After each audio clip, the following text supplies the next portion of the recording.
से जुड़ी बड़ी खबर है, जहां महागठबंधन ने उम्मीदवारों की फाइनल लिस्ट जारी कर दी है। महागठबंधन के 252 उम्मीदवार चुनावी मैदान में हैं। आरजेडी ने 143 उम्मीदवारों की लिस्ट जारी की है। कांग्रेस ने कुल 61 उम्मीदवारों की घोषणा कर दी है और सीपीआई एमएल की अगर बात करें तो 20 उम्मीदवारों की लिस्ट यहां पर जारी की गई है।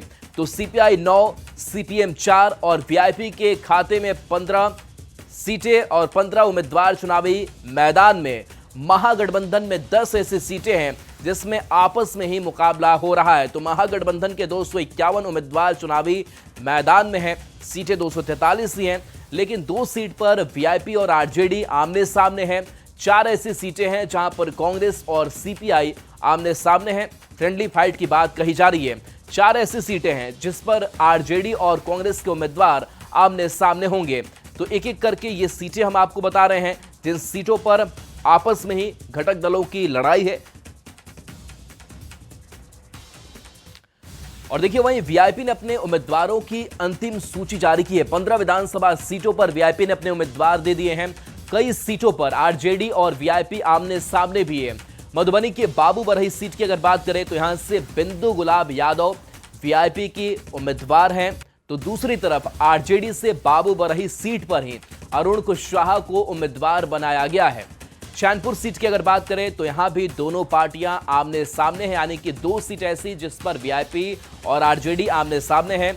चैनपुर से आरजेडी के ब्रिज किशोर बिंद और वीआईपी से बाल गोविंद बिंद उम्मीदवार बनाए गए हैं।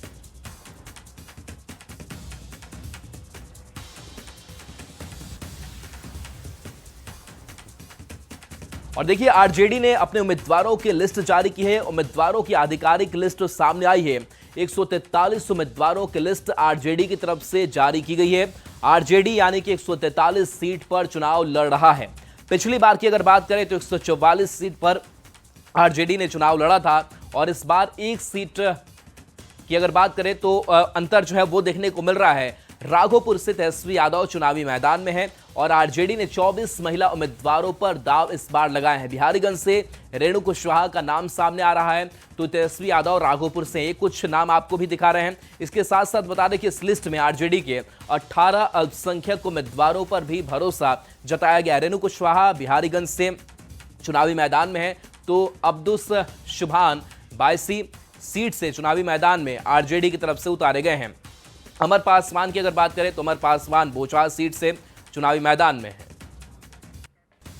तो देखिए, आरजेडी के बाद से दूसरी तरफ कांग्रेस ने भी अपने उम्मीदवारों की 5 लिस्ट जारी की है और कुल 61 उम्मीदवारों की घोषणा इस लिस्ट के जरिए की गई है, यानी कि 61 सीट पर कांग्रेस चुनाव लड़ रही है। तो देखिए, अब तस्वीरें जो है महागठबंधन के अंदर साफ हो चुकी है। अपने अपने उम्मीदवारों की लिस्ट जो है इन पार्टियों की तरफ से जारी किया जा चुका है और कुछ ऐसी सीटें हैं जहां पर फ्रेंडली फाइट की बात कही जा रही है। और कांग्रेस ने भी अपनी 5 लिस्ट जो है उम्मीदवारों की जारी की और कुल 61 उम्मीदवार इस पूरी लिस्ट में शामिल हैं। 61 सीट पर कांग्रेस इस बार चुनाव लड़ रही है। तो देखिए, अगर बात करें 5 सीट पर आरजेडी और कांग्रेस की भिड़ंत है। महागठबंधन में फ्रेंडली फाइट इसे कहा जा रहा है और 5 सीट पर आरजेडी कांग्रेस की भिड़ंत है। ये कौन कौन सी सीटें हैं उसे भी समझ लीजिए। तो ये सीटें हैं वैशाली की, लालगंज की सीट है और वैशाली की अगर बात करें तो यहां से अजय कुशवाहा वर्सेस इंजीनियर संजीव सिंह, यानी कि आरजेडी वर्सेस कांग्रेस की लड़ाई है। फ्रेंडली फाइट की बात कही जा रही है। आरजेडी से शिवानी शुक्ला है लालगंज सीट से, तो आदित्य कुमार राजा कांग्रेस से इस बार प्रत्याशी उतारे गए हैं। चंदन सिन्हा और ललन सिंह के बीच लड़ाई है। आरजेडी और कांग्रेस की यह लड़ाई जो है वो सुल्तानगंज सीट की है। कहलगांव सीट की अगर बात करें तो यहां से आरजेडी से रजनीश भारती है, तो दूसरी तरफ कांग्रेस से प्रवीण सिंह कुशवाहा चुनावी मैदान में है। नरकटियागंज की अगर बात करें तो आरजेडी से दीपक यादव चुनावी मैदान में है, तो यहां शाश्वत केदार पांडे उनके खिलाफ कांग्रेस से चुनावी मैदान में है।